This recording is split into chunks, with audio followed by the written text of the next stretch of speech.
ఏ లక్ష్యంతో మీరు రాజకీయాలకు వచ్చారు? మా నాన్న చిన్నప్పుడు జీవితం అనేది రామాయణం. అంటే రాముడు అన్న కావాలి, రావణుడు అన్న కావాలి. అంటే ఓ మిడిమిడి క్యారెక్టర్ లాగా జీవితం మిగిలిపోదు. మనకంటూ ఈ సమాజంలో ఒకటి ఉండాలంటే ఒకటి రాజకీయం. రెండవది ఏంటంటే రాజకీయాన్ని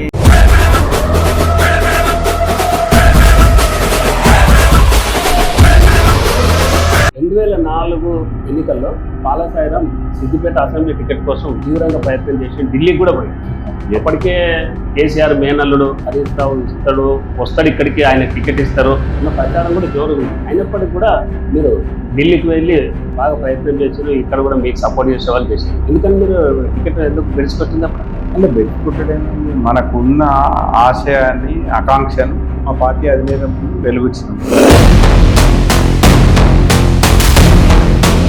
కొంతమంది హరీష్ రావుకు చాలా దగ్గరగా అయిపోయింది. ఆయన హరీష్ రావు ఆత్మ అని చెప్తుంది. కొందరు బినామీలో అని పేర్లు, ఆస్తులు కూడా కొట్టేది. బాలసాయిరాం ఎందుకు అంత డబ్బు సంపాదించలేకపోయింది? లేకుంటే కనిపించకుండా మెయింటైన్ చేస్తుంటారు. డబ్బు సంపాదించిందా సంపాదించలేదా అనేది నేను ఫైల్ చేసిన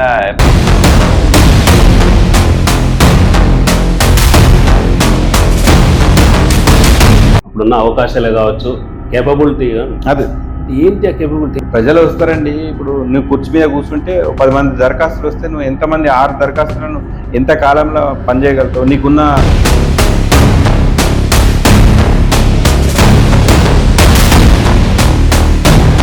ఇప్పుడు 3 సార్లు చైర్మన్ మన రాయనర్స్, అవును ఒకసారి 2 సార్లు ఆయనని, ఇప్పుడు వాళ్ళ భార్య.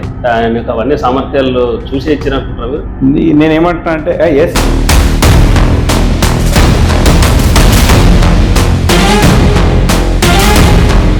డబుల్ బెడ్రూమ్ ఇల్లు కట్టారు. ఎన్ని కట్టారు మొత్తం సిద్దిపేటలో? 2400 పైసలు డిస్ట్రిబ్యూట్ చేసిన మొత్తం చేసింది. ఏంది అక్కడ బాలసాయిరాం ప్రైవేట్ సైన్యం నడుస్తుంది, బాలసాయిరామే నడిపిస్తాడు. రెగ్యులర్ గా ఇంటింటికి పోయి ప్రతి నెల వసూళ్లు చేస్తారు. రూమర్స్ అంటారా, మరి మీరు అవి ఆరోపణలు అంటారా? నిజమా మీరే చెప్పాలి, మిమ్మల్ని అడుగుతున్నారు. అంటే ఇంతకుముందు వసూలు చేసి వసూళ్ళు అనే పదమే బాగా చురుకగా ఉండి సమాజానికి ఏదో చేయాలని పోతే తెలిసిపెట్టింది. నిజంగా డబుల్ బెడ్రూమ్ ఇల్లు పంచుకున్నారా కౌన్సిలర్లు కానీ మాజీ కౌన్సిలర్? నిజమేనా? పంచుకుంటారా? ఒకవేళ సెప్టెంబర్ 30 లోపు మనకు ఎన్నికలు జరుగుతాయి సిద్దిపేట జిల్లాలో, మెయిన్గా సిద్దిపేట కాన్స్టిట్యూన్సీలో టీఆర్ఎస్ పరిస్థితి ఎట్లా ఉండబోతుంది? దానిలో ఏముందండి, ఇంతకుముందు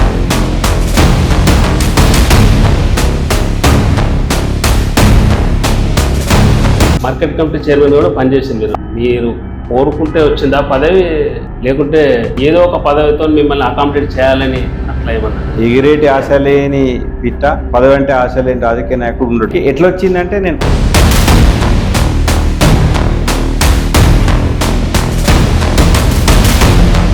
నమస్తే, నేను Srinivas. Welcome to open talk with DS. ఈనాటి మన అతిథి మున్సిపల్ మాజీ కౌన్సిలర్, మార్కెట్ కమిటీ మాజీ చైర్మన్, సీనియర్ బీఆర్ఎస్ నేత బాలసాయిరాం. బాలసాయిరాం రాజకీయ నేపథ్యం ఎలా ప్రారంభమైందో ఆయన అడిగి తెలుసుకునే ప్రయత్నం చేద్దాం. బాలసాయిరాం గారు నమస్తే. నమస్తే. ఎలా ఉన్నారు? ఫైన్ ఫైన్, చాలా చాలా రోజుల తర్వాత. స్టూడెంట్ గా మీరు టిఆర్ఎస్ లో పనిచేశారు. విద్యార్థి దశ నుంచి టిఆర్ఎస్ లో చాలా యాక్టివ్ రోల్ మీది. ఆ తర్వాత ఫుల్ టైం పొలిటీషియన్ గా మారిపోయినారు. ఆ తర్వాత మున్సిపల్ కౌన్సిలర్ గా చేశారు, మార్కెట్ కమిటీ చైర్మన్ గా చేశారు. ఆ తర్వాత medical establish committee clinical establish committee member గా చేశారు. అంటే మీరు రాజకీయాల్లోకి రావాలన్న ఆసక్తి ముందు నుంచి ఉందా, లేకుంటే మిమ్మల్ని రాజకీయాల్లోకి రావడానికి ప్రభావితం చేసిన పరిస్థితులు ఏమైనా ఉన్నాయి? చిన్నప్పటి నుంచి కూడా కొంచెం మనం సామాజికంగా, రాజకీయంగా కొంచెం చైతన్యవంతమైన కుటుంబమే. అటు మా నాన్నమ్మ కావచ్చు, నాన్న, అందరూ మా అన్నదమ్ములు, అప్పుడు ఉమ్మడి కుటుంబం ఉండడం. జనరల్ కూడా మనం చదువుకుంటున్నప్పుడు కూడా, నేను హై స్కూల్ చదువుతున్నప్పటి నుంచి కూడా నేను క్లాస్ లీడర్గా ఉన్నా. అంటే అక్కడ మేము వ్యాసగురుకుల విద్యాలయంలో చదివిన దగ్గర బౌద్ధిక్ ప్రముఖ అని ఉంటారు. అంటే ఇట్ మీన్స్ ఆల్రౌండ్ డెవలప్మెంట్ ఉన్న వాళ్ళకే బౌద్ధిక్ ప్రముఖ వస్తుంది. Education, elocution, essay writing, sports, వాటినట్ అన్నిటినీ కలగలిపి ఉంటేనే బౌద్ధిక్ ప్రముఖ ఇస్తారు.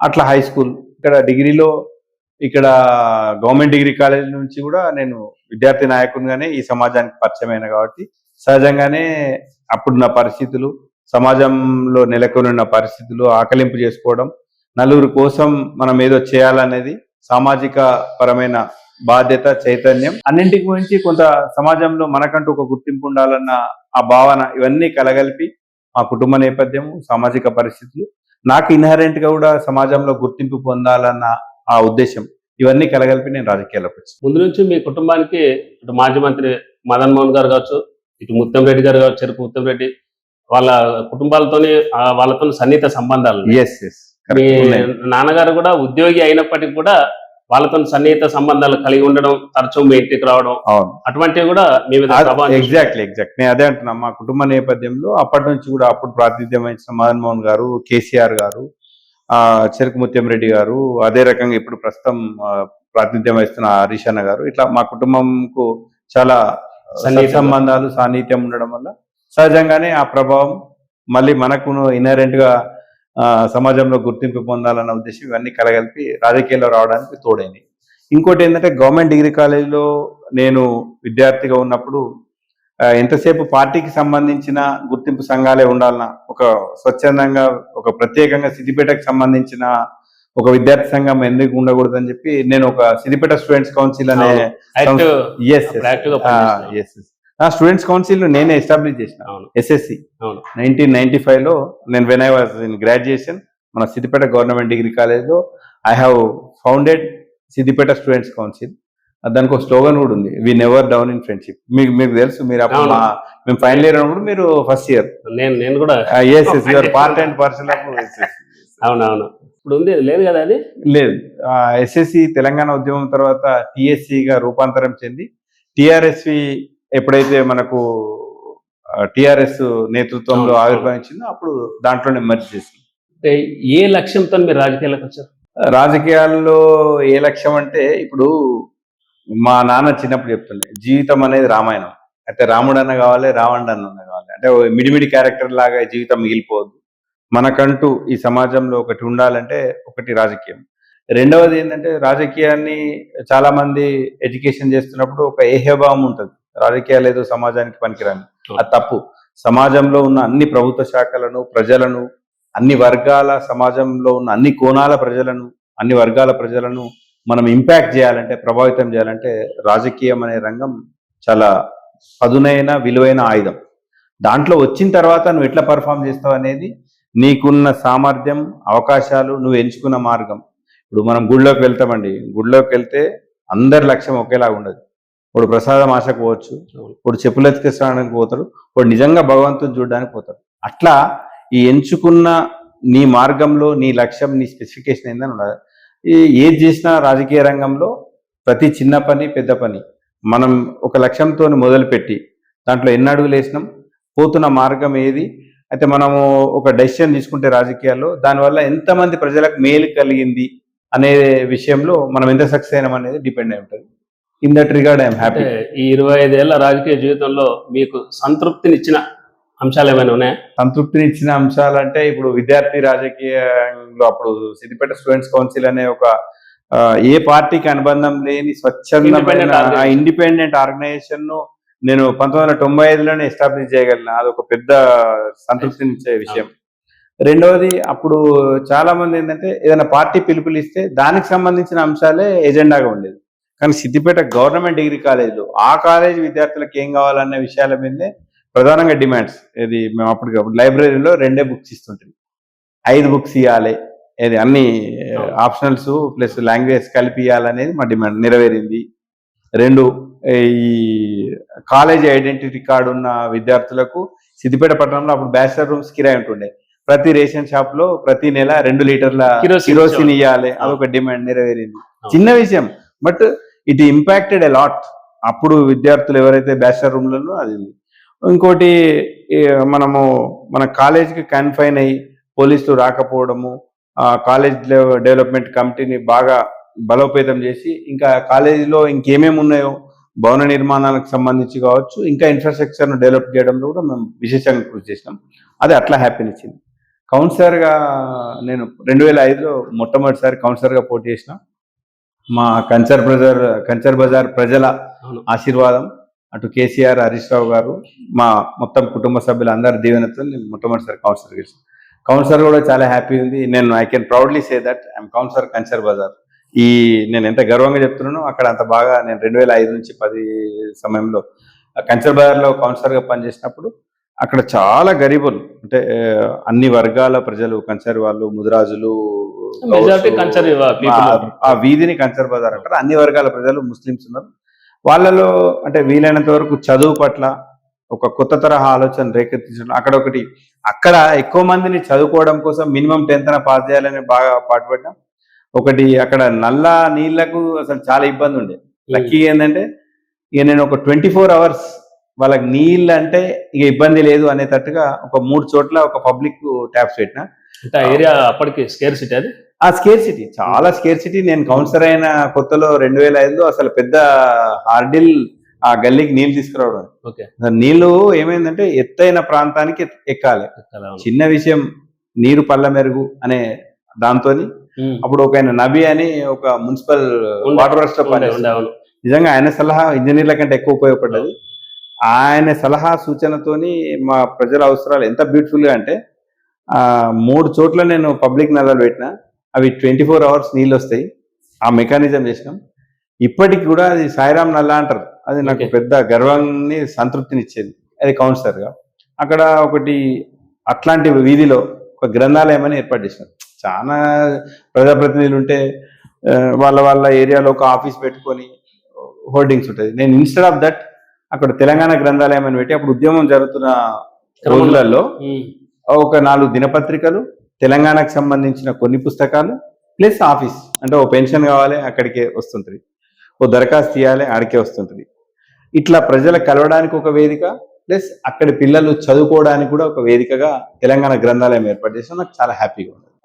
నేను చెప్తున్నా I'm proud that I'm councillor Kanchar Bazar అని నేను చాలా గర్వంగా అప్పుడు చెప్పుకున్నా, ఇప్పుడు కూడా గుర్తు చేస్తుంటారు. అరకోట గల్లీ అక్కడ అంటే మైనార్టీలు, కన్సర్వర్లు, ముదిరాజులు ఎక్కువ ఉండే ప్రాంతంలో వాళ్ళంతా పాపం ఎక్కువ శ్రమ మీద, వృత్తి మీద ఆధారపడి ఉండేటోళ్ళని ఆ కుటుంబాలలో వాళ్ళ సమస్యలు అర్థం చేసుకుని ఆ వేలెందుకు దిగి పర్లేదు ఒక మంచి ఇంప్రెషన్ వాళ్ళ మనసులో కొంత స్థానాన్ని ఏర్పరచుకోగలిగిన అనే నమ్మకం నాకు. టిఆర్ఎస్ 2004లో స్టార్ట్ అయిందా? 2003 అప్పుడు ఎస్ఎస్సిని మెర్జ్ చేసిన అందులో. ఆ తర్వాత ఫస్ట్ టిఆర్ఎస్ని ఆర్గనైజ్ చేసింది, లీడ్ చేసింది మీరే అనుకుంటా. ఎగ్జాక్ట్లీ. తొలినాళ్ళలో అంటే అక్కడ రాష్ట్రంలో సిద్దిపేటలో 100% ఎస్.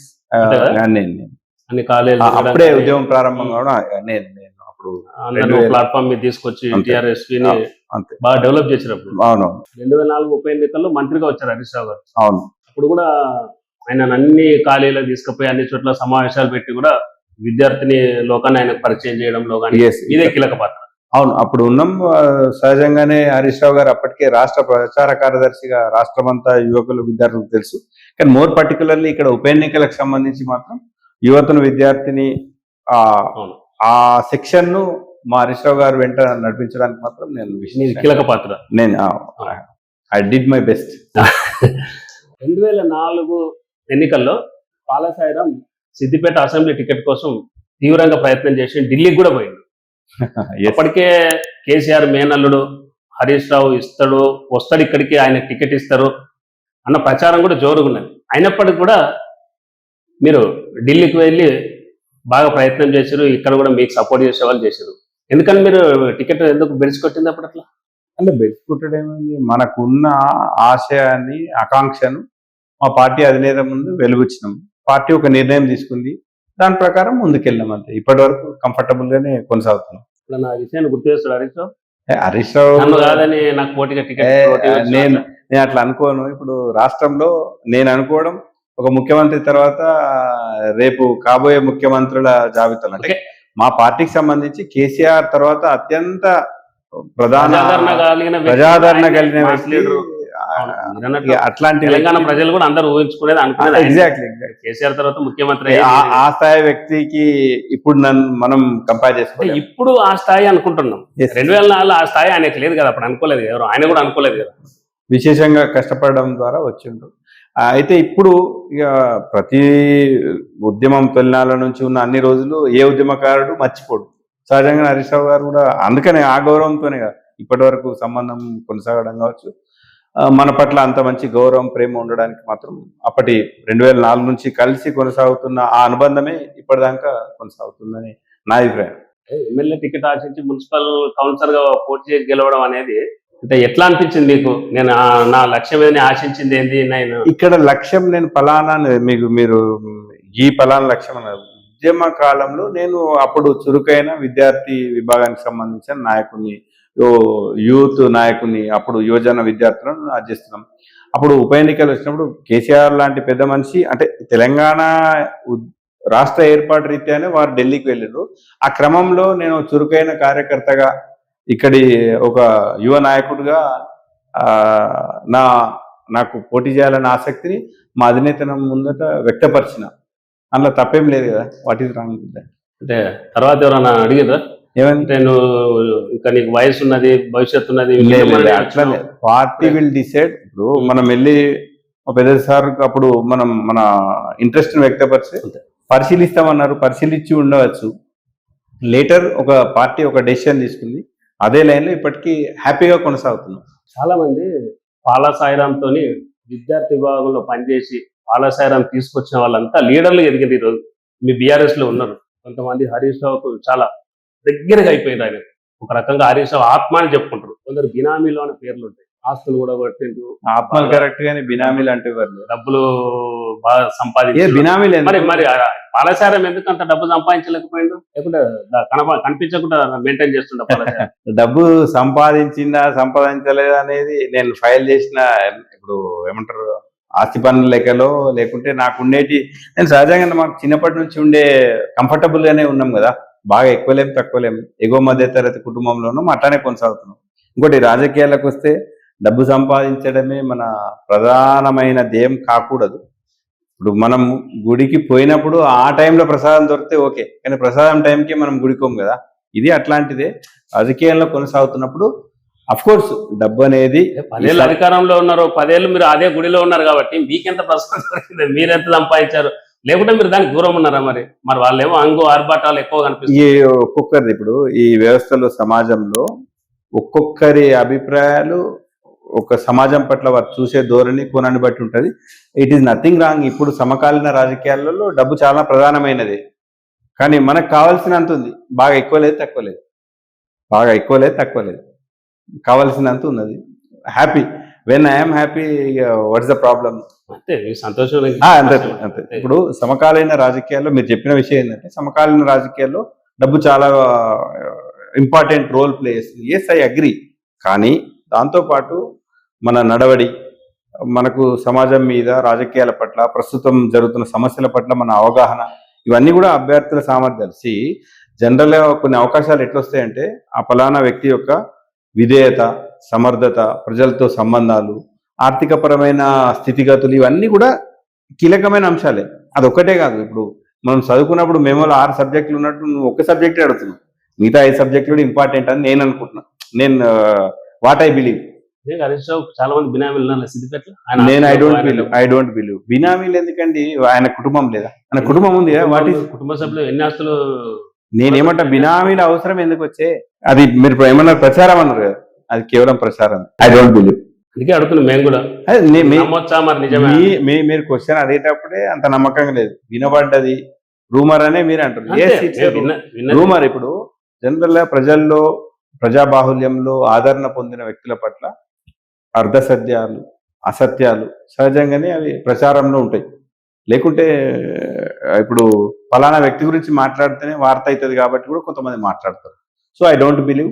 ఇంకోటి హరీష్ రావు గారికి చక్కగా వాళ్ళ అమ్మ, నాన్న, తమ్ముడు, కుటుంబం ఇవన్నీ ఉన్నాయి కదా. ఇంకా బినామీల అవసరం ఏముంటుందని నేను అనుకుంటున్నాను. It's my opinion. ఆస్తులు ఎక్కువ ఉన్నప్పుడు బినామీలు కూడా అవసరం ఉంటారు కదా. అన్ని నేనేమంటా, ఆ ప్రశ్న ఉత్పన్నం కాదేమో అనుకుంటున్నాను. ఒకవేళ ఉంటే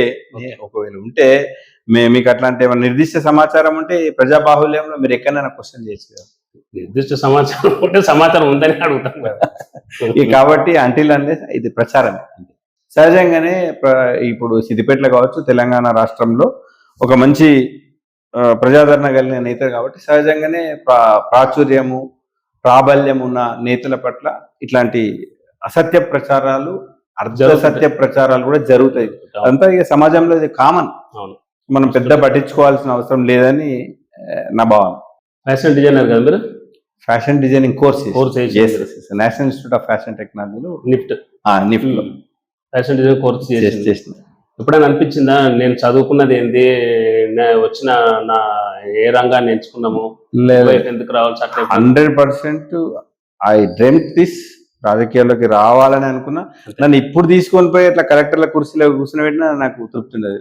I meant for politics. Okay, ఇప్పుడు దీంట్లో నువ్వు అనుకున్న కళ ఏంది, నువ్వు లక్ష్యం ఎంత దూరం పోవాలనుకున్నావు, ఎంత దూరం పోయినావు, that is secondary. Basing on opportunities and my capability, అప్పుడున్న సర్కమ్స్టెన్సెస్ ఇవన్నీ కలిపి ఉంటాయి.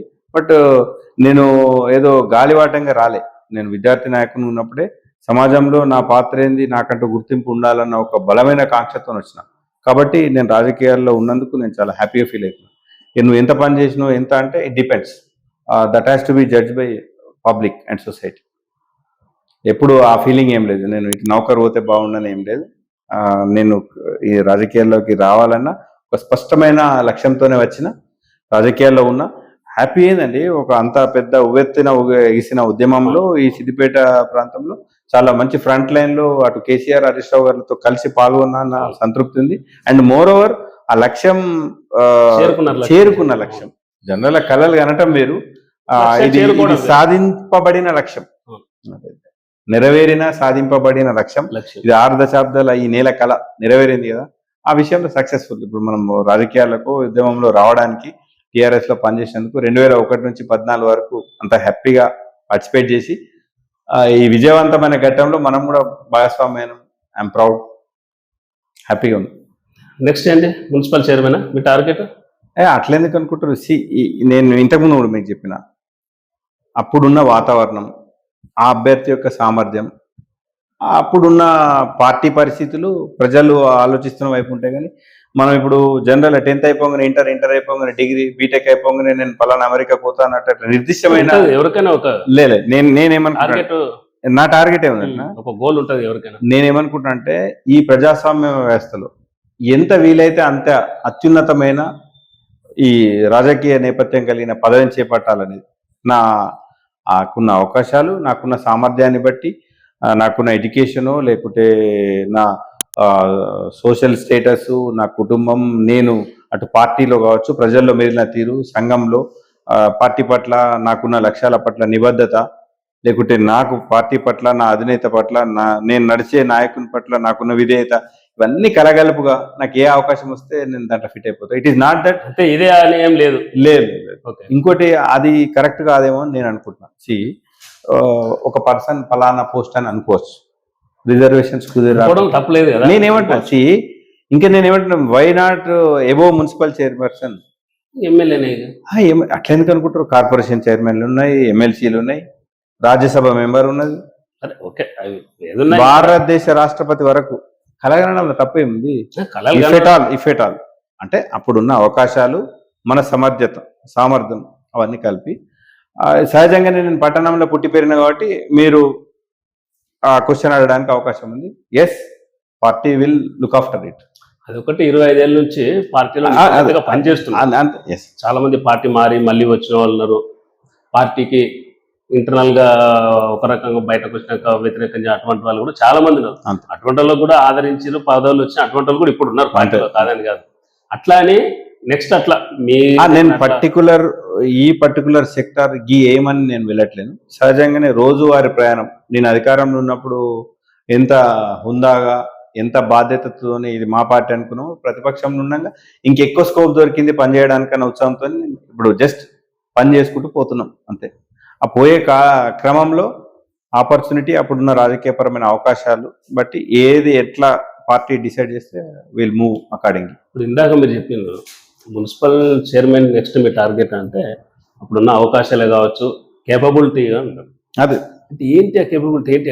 అంటే కేపబిలిటీ ఇన్ ద సెన్స్, ఇప్పుడు ప్రజలతో మనం ఎట్లా మెదులుతాం.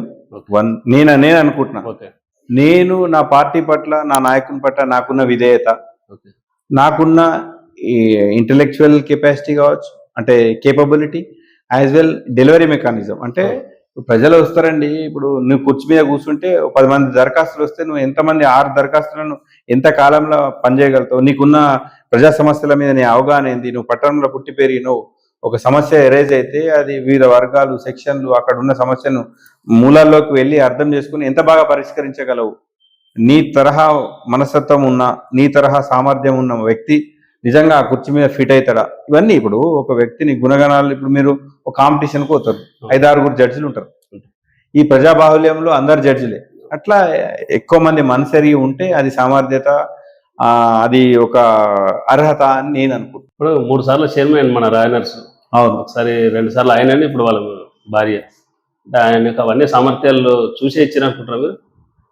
నేనేమంటున్నా అంటే ఎస్, పార్టీ డిసైడ్ చేసింది కాబట్టి, అప్పుడు నేను ఒకసారి నేను ఆశించిన కాబట్టి మనకు కాదన్నప్పుడు అంటే పార్టీ ఆయనకు సామర్థ్యత ఉండి ఇచ్చిరా, లేదంటే ఆ కమిట్మెంట్ విధేయత ఇట్లా దాంతోనే? నేనేమంటున్నా, ఇప్పుడు నేను చెప్పిన విధేయత, సమర్థత, ఇవన్నీ ఆర్థికపరమైన ఒక సమర్థత, ప్రజాబాహుల్యంలో నీకున్న పేరు, సమస్యలు పరిష్కరించడానికి కావాల్సిన సామర్థ్యం, ఇవన్నీ డిఫరెంట్ పోర్షన్స్. ఒకదానికి ఒక్కొక్క ఈ 4 సబ్జెక్టులు 5 సబ్జెక్టులు అనుకుంటే ఒక దాంట్లో 60 రావచ్చు, ఒక దాంట్లో 70 రావచ్చు, ఒక దాంట్లో 30 ఉండొచ్చు. యాజ్ ఏ హోల్ మెమో అయితే ఒకటి ఉంటుంది కదా, ఈ 600కి నీకు 500 490 వచ్చినట్టే నువ్వు డిస్టింక్షనే కదా అంతే. మేబీ ఇక నేను ఇంకొకరిది జడ్జ్ చేయలేను. నేను పార్టీ డిసైడెడ్, ఎస్ వి అగ్రీడ్, అప్రిషియేట్. ఈ రోజుల్లో కూడా రాజకీయాల్లో ఇవన్నీ నడుస్తాయి, చూస్తున్నారా? నేను ఎంతమంది చెప్తున్నా, విధేయత అనేది అవసరమే, విధేయత అవసరమే, సమర్థత అవసరమే, సమస్యల పట్ల అవగాహన అవసరమే.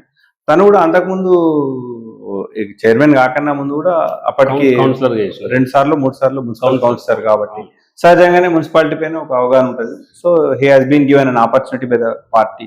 మోర్ పర్టికులర్లీ హరీష్ రావు గారు విధేయుడు కాబట్టి ఒక ఆపర్చునిటీ ఇచ్చిండ్రు. What is wrong in it? Double bedroom ఇల్లు కట్టారు. ఎన్ని కట్టారు మొత్తం సిద్దిపేటలో? 2400 పైసలు మొత్తం డిస్ట్రిబ్యూట్ చేసిన మొత్తం చేసింది. ఏంది అక్కడ పాలసాయిరం ప్రైవేట్ సైన్యం నడుస్తుంది, పాలసాయిరమే నడిపిస్తాడు, రెగ్యులర్ గా ఇంటింటికి పోయి ప్రతి నెల వసూళ్లు చేస్తారు అన్న రూమర్స్ అంటారా, మరి మీరు అవి ఆరోపణలు అంటారా, నిజమా మీరే చెప్పాలి, మిమ్మల్ని అడుగుతున్నారు కాబట్టి. ఈ మధ్య కాలంలో కూడా ఇక్కడ ఉన్న నియోజకవర్గ ఇన్ఛార్జ్ కాంగ్రెస్ పార్టీ పూజలు హరికృష్ణ అదే అలిగేషన్ చేసింది. మీ పార్టీ నుంచి ఈ మధ్య బయటకు పోయినటువంటి శ్రీదేవి కౌన్సిలర్ వాళ్ళ భర్త బుచ్చిరెడ్డి, ఆయన కూడా ఇదే అలిగేషన్ చేసింది ప్రధానంగా. ఏందట్లా, ఎందుకు మీ మీద? అయితే అప్పుడు నేను మార్కెట్ కమిటీ చైర్మన్ ఉన్నప్పుడు అది ఒక కొత్తగా నిర్మించబడిన కాలనీ.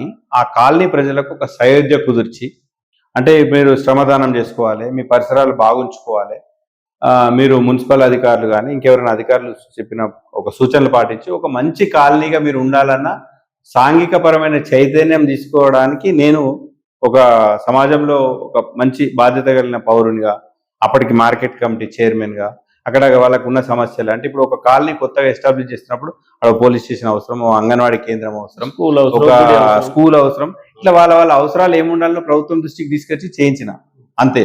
ఒకటి. రెండోది, ఇప్పుడు ఆరోపించిన వాళ్ళు ప్రభుత్వంలో ఉన్నారు. If they are ready they can enquire on anything. ఇంకోటి ఏంటంటే ఆల్రెడీ మా హరీష్ రావు గారి నేతృత్వంలో మేము ఇప్పుడు ఇట్లాంటి వినబడ్డా కనబడ్డా ఎస్పీ గారికి, superintendent of police, commissioner of police గారికి, కలెక్టర్ గారికి ఆల్రెడీ ఏమంటారు ఒక వినతి పత్రం ఇచ్చి ఆడ ఎవరికి ఎట్లా వచ్చింది, ఏం జరిగింది అన్న విషయాలన్నీ అది చేయాలి. అంటే ఇంకోటి, ఒక్కోసారి సమాజంలో బాగా చురుకగా ఉండి సమాజానికి ఏదో చేయాలని పోతే ఈ చిన్న స్పీడ్ బ్రేకర్లు వస్తాయి. ఈ స్పీడ్ బ్రేకర్ల కోసం మన ప్రయాణం ఆగిపోదు. ఒకటి, అలిగేషన్ చేసినప్పుడు మంచి సాక్ష్యాధారాలతోని మంచిగా, ఇప్పుడు they are in the government, వాళ్ళు ప్రభుత్వంలో ఉన్నారు కాబట్టి నేను ఛాలెంజ్ చేస్తున్నా, వాళ్ళకి తాకత్ ఉంటే నోరు మాట్లాడితే ట్యాక్స్ లేదు కానీ ఎవడైనా మాట్లాడచ్చు, అట్లా అలిగేషన్ చేయద్దు. నేను కూడా ఇక్కడ మంచి స్టేబుల్ అయిన ఒక స్థిరమైన ఒక వ్యక్తిత్వం కలిగిన మనిషిని రాజకీయాల్లో. ఇక ఊరికే గాలివాటం ఆరోపణలు కాకుండా ఇక తొడగొట్టుడు దమ్ముంటే మంచిగా ఏమంటే సింపుల్గా దీనికి చిరునవ్వుతో నేను చెప్తానా, మీకు ఏ సాక్ష్యాధారాలు ఉన్నా ఈ ప్రజాబాహుల్యంలో ప్రజాస్వామ్యంలో మనకు తనిఖీలు చేయడానికి, విచారణ జరపడానికి అటు కలెక్టర్ గారు ఉన్నారు, సిపి గారు ఉన్నారు, పోలీసు ఉన్నారు, ఇంకేమన్నా మీకు ఉన్న 45 ప్రభుత్వ శాఖలల్లో ఎక్కడ ఫిట్ అయితే అక్కడ అన్ని దరఖాస్తులు ఇచ్చి దీనిపైన మీరు ఆరోపించిన ఆరోపణల మీద వాళ్ళు చేయాలి. లేకుంటే బహిరంగంగా క్షమాపణ చెప్పాలి. లేదు, మీరు ఇన్ ద సెన్స్ ఆరోపణ చేసిన వారు, లేదంటే బహిరంగంగా క్షమాపణ కూడా చెప్పాలని కూడా నేను వాళ్ళకు తెలియజేస్తాను. ఆయన ఏం చెప్తున్నా బుచ్చిరెడ్డి అంటే, నేను ఆర్టీఐ కింద కూడా తీసుకున్నా, ఎవరెవరు ఎన్ని ఇండ్లు తీసుకున్నారు, ఓకే, ఒక్కో కౌన్సిలర్ ఎన్ని పంచుకున్నాడు కదా, మాజీ కౌన్సిలర్ ఎన్ని పంచుకున్నారు, ఆయన కూడా పాలసాయిరం ఎంత సంపాదించిండు, ఆయన ప్రైవేట్ సైన్యం ఇప్పటికీ వసూలు ఎంత చేస్తుంది, ఎందుకు చేస్తుంది, అన్నది మొత్తం మేము ఆధారాలు సేకరించాం. ఆయన హరికృష్ణ కూడా అదే చెప్పిండు, ఆల్రెడీ కంప్లైంట్ చేసినాము కలెక్టర్ గారికి. హీఈస్ వెరీ మచ్ ఎందుకు యాక్షన్ తీసుకోవాలి ఇప్పటిదాకా? నేను అడిగిన నేను ఇప్పుడు కూడా అంటున్నా కదా, it is very much welcome. Thorough enquiry చేయమని. అంటే ఒకవేళ సరే ఆరోపణలు వచ్చినప్పుడు మనము ప్రజాస్వామ్యంలో ఉన్నప్పుడు ఇదిగో పులి అదిగో తోక అని అంటే అట్లా సిల్లి ఆరోపణలకు ఇట్లా అదిరి బెదిరిపోయే మనిషి సాయిరాం కాదు. ఒకటి, నా కమిట్మెంటు, నాకున్న చిత్తశుద్ధి, నా క్వాలిటీస్ నాకున్నాయి కాబట్టి విత్ మోర్ కాన్ఫిడెన్స్ ఏమంటా అంటే, if you have guts you please go on enquiry. నువ్వు ఏం చేసావో చెయ్యి. ఇఫ్ ఐ ఫౌండ్ గిల్టీ, మంచి ప్రజాక్షేత్రంలో ఉత్త గాలివాటం ఆరోపణలు ఎందుకు? నేనేమంటా గాలివాటం నువ్వు సిపి గారికి చెప్తావా, కలెక్టర్ గారికి? ప్రభుత్వం మీది అవును, మంచిగా హ్యాపీగా చేయొచ్చు కదా. ఇట్లా తాకత్ లేని ఇప్పుడు అనవసరమైన నోరు ఖరాబ్ చేసుకునేటి ఎందుకు? ఇప్పుడు ఏది పడితే అది అంటాం మేము ప్రభుత్వం అంటే, ఇట్లా మీద బురదేస్తే ఏదో మడ్స్లికింగ్ బురద చల్లే రాజకీయాలు చేయొద్దు, అది కరెక్ట్ కాదు. నువ్వు ఏ పార్టీలు ఉంటేంది, నువ్వు ఏం ఎంక్వైరీ చేస్తావు చేయి, మంచిగా చేసి కేటగారికల్ ఆధారాలతో ముందట పెట్టి ఇంకొక ఇది తప్పు ఇది రైటు, ఇంకో ఇది ఇట్లా చేసిందనే దానికి అవకాశం ఉంటుంది. అట్లా చేయమని నేను వాళ్ళకి చెప్తాను. ఇప్పుడు కూడా వసూలు చేస్తున్నా డబ్బులు నెల నెల? దేనికి? ఇంతకుముందు వసూలు చేసి అట్లే ఇంతకుముందు వసూలు అనే పదమే తప్పు. వాళ్ళు మెయింటెనెన్స్ కోసం వాళ్ళు అక్కడ ఏర్పాటు చేసుకున్న ఆ కాలనీ సంక్షేమ సంఘం ఏర్పాటు చేసుకుందానికి. ఇప్పుడు మీకు అపార్ట్మెంట్ ఉంటుందండి, మెయింటెనెన్స్ వాళ్ళంతా వాళ్ళు కలిసి చేస్తే అన్నది ఏమైనా ప్రమేయం ఉంటుంది? దానికి మున్సిపల్ కమిషనర్ ఒక అధికారి నియామకమై ఉంటారు, ఆ అధికారి నేతృత్వంలోనే జరుగుతుంది. కనీసం ఈ మాత్రం ఇంగితం లేకుండా కూడా ఏదో పడితే బురదలుతాం అనేది తప్పు. ఇంకోటి ఇప్పుడు కూడా నేను మంచిగా చెప్తున్నాను స్ట్రాంగ్గా, if you have any doubt, ఇప్పుడు కేవలం ఆరోపణలు చేయకుండా తరోగా ఎంక్వైరీ చేయించాలి, లేకుంటే బహిరంగ క్షమాపణలు చెప్పాలని నేను చెప్తున్నాను. ఎవరైతే ఆరోపణలు చేసిండ్రో అది ఎల్ఐ కావచ్చు పుల్లై కావచ్చు. నిజంగా డబుల్ బెడ్రూమ్ ఇల్లు పంచుకున్నారా కౌన్సిలర్లు కానీ మాజీ కౌన్సిలర్? నిజమేనా? పంచుకుంటారా అంటే పంచుకోవడం అంటే అట్లా జరుగుతుంది. అప్పుడు పనిచేసినటువంటి మంత్రి గారికి సన్నిహితంగా ఉన్న వాళ్ళకు ఎట్లా పంచుకుంటారు? రెండు మీరు ఎవరికన్నా ఇవ్వండి అని ఇట్లా బ్లాంక్ ఇస్తారా? మరి ఇచ్చుకున్నారా?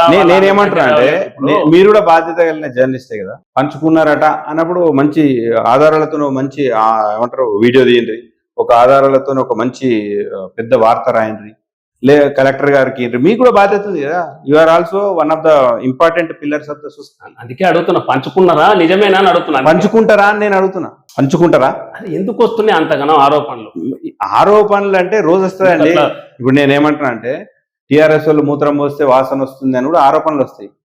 అది నిజమా కాదా అనేది ఎవరికి వాళ్ళు విచక్షణతో ఆలోచించి, ఒకవేళ ఆధారాలు ఉంటే కూడా proper forum, it may be collector, లేకుంటే మనకు ఎంత దూరం పోవచ్చు, కోర్టు దాకా పోవచ్చు, ముఖ్యమంత్రి దాకా పోవచ్చు, సిఐడి పోవచ్చు, సిబిఐ పోవచ్చు, ఎన్ని విచారణ సంస్థలు ఉన్నాయి.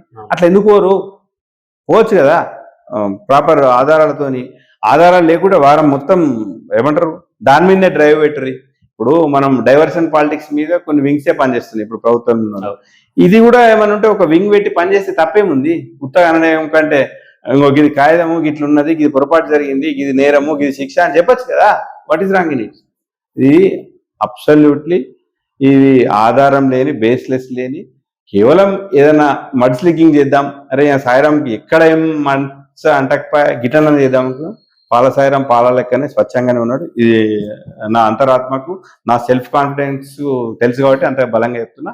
ఇప్పటికి కూడా ఏ చిన్న ఆధారం ఉన్నా, if you are going to point out Sairam, you must be very much careful. Please, if at all, if you have any single document, whatever proof, you go and complain to the collector or any proper forum in the democracy. I challenge on them. నేనేమంటున్నా, ఇవి ఆరోపణలు అయినా కూడా నేను ఎంత ప్రజాస్వామ్యంలో మనం ప్రజాబాహుల్యంలో నడిచే వాళ్ళం కాబట్టి 100 ప్రశ్నలు అడిగితే కూడా చెప్పేటట్టు మనకు ఓపిక ఉండాలి. I'm ready. అందుకని నేను ఈ సమాధానం ఇస్తాను. ఆటో కోఆపరేటివ్ సొసైటీ మీ ఆధ్వర్యంలో నడుస్తున్నట్టు? అవును. హరీష్ రావు గారు ఏంటంటే, ఇప్పుడు వీళ్ళు చాలా ఘోరంగా ఉంటుంది వాళ్ళ డబ్బులన్నీ, వాళ్ళ సంపాదన అంతా కూడా చాలా వరకు వడ్డీలు కట్టడానికే పోతుంటాయి. ఇదంతా ఇన్ఆర్గనైజ్డ్ సెక్టార్. ఈ ఆటో కార్మికులందరి కోసం ఒక మంచి వ్యవస్థను ఏర్పాటు చేసి, ఒక కోఆపరేటివ్ స్పిరిట్, ఒక సహకార స్ఫూర్తిని నింపి, వాళ్ళ పిల్లలు కూడా ఏదో అరే ఆటో డ్రైవర్ పిల్లలు అన్నట్టు కాకుండా వాళ్ళకు ఒక సాంఘిక పరమైన, ఒక ఆర్థిక పరమైన భద్రత, ఒకరికొకరు ఒక సహకార స్ఫూర్తితో ఉండాలి అని ఆటో డ్రైవర్ల కుటుంబాల్లో what best we can do అనే ఉద్దేశంతో హరీష్ రావు గారి దిశానిర్దేశంలో ఆటో క్రెడిట్ కోఆపరేటివ్ సొసైటీ. అంటే కేవలం ఆటో కార్మికులు ఇప్పుడు మీరు ఆటో అవును. కార్మికులు అనేది అసంఘటిత కార్మిక సంఘం అన్ని కాదు ఓన్లీ ఆటో Only ఆటో అన్నారు. సార్. ఆ సంబంధించి ఇప్పుడు చాలా మంది ఉన్నారు అసంఘటిత కార్మిక సంఘం. అవును ఇటు హౌస్ వైరింగ్ చేసే వాళ్ళు కావచ్చు, అది electrician చాలా ఉన్నాయి. కావచ్చు, అసంఘటిత కార్మిక రంగం అట్లా చాలా వాళ్ళకు కూడా ఏమైనా ఆలోచన ఉందా? లేదు. నేను I stick to only auto. అంటే మనం ఈ సెక్టార్ లోనే పనిచేస్తున్నాం. సహజంగానే ఇది కూడా ఒక కార్మిక వర్గానికి సంబంధించింది కాబట్టి ట్రేడ్ యూనియన్ వాళ్ళతో సత్సంబంధాలు ఉంటాయి, కానీ వాళ్ళంత ఎఫెక్టివ్ గా మిగతా రంగాలలో నేనేం పని చేయలేదు. I stick to only auto credit. అంటే ఆటో కార్మికులకు సంబంధించి వాళ్ళ పిల్లలకు మంచి ఎడ్యుకేషన్ ఉండాలి. ఇంకోటి ఏంటంటే ఆటో కార్మికులు యాక్చువల్గా the most available ambulance of the public. అంటే ఏ ప్రతి గల్లీలో కూడా ఓ అర్ధరాత్రి ఓ హాస్పిటల్ కు బస్ స్టాండ్ పోవాలంటే ఎంత ఈ ర్యాపిడో యుగం వచ్చినా ఓలా ఉబర్ వచ్చినా ఆటో అంత అవైలబిలిటీ లేదు.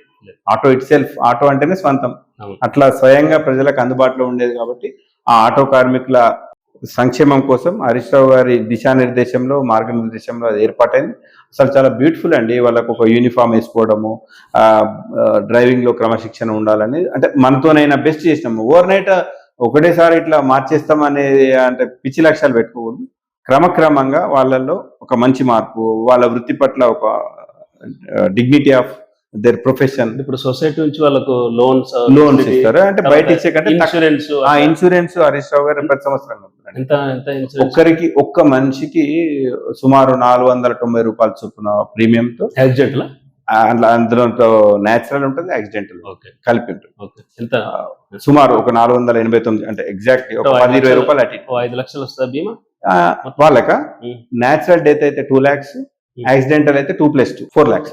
లోన్ ఎంత వరకు ఇస్తారు? లోన్ అంటే వాళ్ళ చిన్న అవసరాలకు సంబంధించి 5,000, 10,000, 15,000, 20,000 వాటిని మళ్ళీ తక్కువ వడ్డీతో మళ్ళీ కట్టుకోవాలి. ఇదంతా కూడా థ్రిఫ్ట్, అంటే మనం పొదుపు చేసుకునే అలవాటు, తక్కువ వడ్డీకి ఆర్థిక పరమైన ఒక మంచి అవగాహన, మళ్ళీ పిల్లలను కూడా ఏదో ఏమంటారు ఎడ్యుకేషన్ విషయంలో నెగ్లెక్ట్ చేయకుండా, కేవలం ఆటో డ్రైవర్ కుటుంబం కాబట్టి ఈయనకు చదువుకునే అవకాశాలు ఉండద్దని చెప్పి మేము ఫిబ్రవరిలోనే వాళ్ళకు ఉన్న, అంటే ప్రభుత్వ పరంగా ఎన్ని విద్యా సంస్థలలో అడ్మిషన్స్ అవకాశాలు ఉన్నాయి మేము మా సభ్యులకు తెలియజేస్తాం.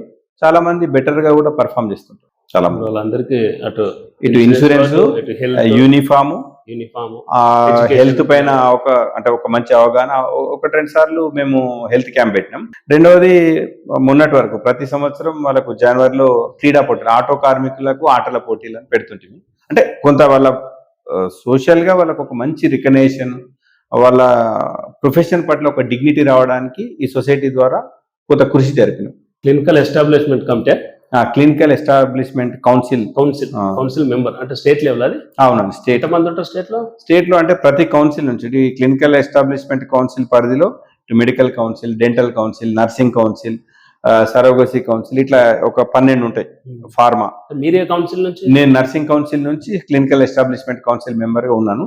అయితే ఇప్పుడు 2010లో అనుకుంటా, ఇఫ్ ఐఎమ్ నాట్ రాంగ్, 2010లో కేంద్ర ప్రభుత్వం క్లినికల్ ఎస్టాబ్లిష్మెంట్ యాక్ట్ అని, అంటే రాష్ట్రంలో ఉన్న అన్ని ఆసుపత్రులు, అంటే ఈ ఒక మిలిటరీ ఆసుపత్రులు తప్ప, ప్రభుత్వ ఆసుపత్రులు తప్ప అన్నింటిపైన ఒక విజిలెన్స్ నియంత్రణ, అదే రకంగా వాటి నిర్వహణ పైన ఒక అజమాయిషీ విజిలెన్స్ అథారిటీ ఉండడం కోసం ఈ క్లినికల్ ఎస్టాబ్లిష్మెంట్ యాక్ట్. ఏంటంటే ఇప్పుడు మనం ఎక్కడికైనా వెళ్తే ఈ దవాఖానాలో ఈ వ్యాధికి ఇంత వరకు ఖర్చు కావడానికి ఉన్నది రేట్లు డిస్ప్లే చేయాలి.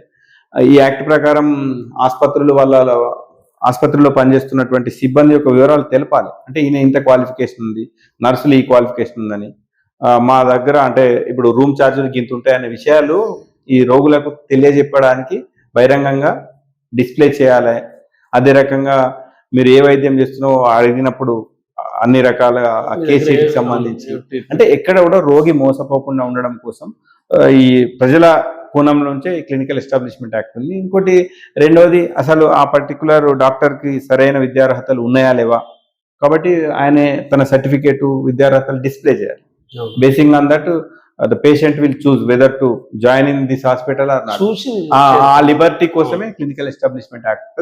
దాంట్లో మెంబర్ గా ఈ రాష్ట్రంలో ఉన్న అన్ని ఆసుపత్రులను అజమాయిషీ చేయడానికి ఉన్నది. కాకపోతే ఏంటంటే ప్రభుత్వం ఇప్పుడే వచ్చింది, ఇంకో జనరల్ ఏంటంటే ఇండియన్ మెడికల్ అసోసియేషన్ ప్రైవేట్ డాక్టర్లకు సంబంధించిన రెసిడెన్సీ కూడా తొందర వస్తుంది కాబట్టి క్రమక్రమంగా దాన్ని ఇంప్లిమెంట్ చేస్తుంది ఏ ప్రభుత్వం అయినా. 2 ఏళ్ళ 10 కాలం 1 ఇయర్ 2 ఏళ్ళు. 2 ఏళ్ళు. అంటే మెరుగైన ఆరోగ్యవంతమైన సమాజం కోసం ఆసుపత్రులు ప్రజలకు మంచిగా అందుబాటులో ఉండాలి, అందులో డీవియేషన్స్ ఉండకుండా రోగులు పీడింపబడకుండా ఉండాలనే దాంతో తీసుకొచ్చింది. ఇది రోగుల పర్స్పెక్టివ్లో ఉన్నది.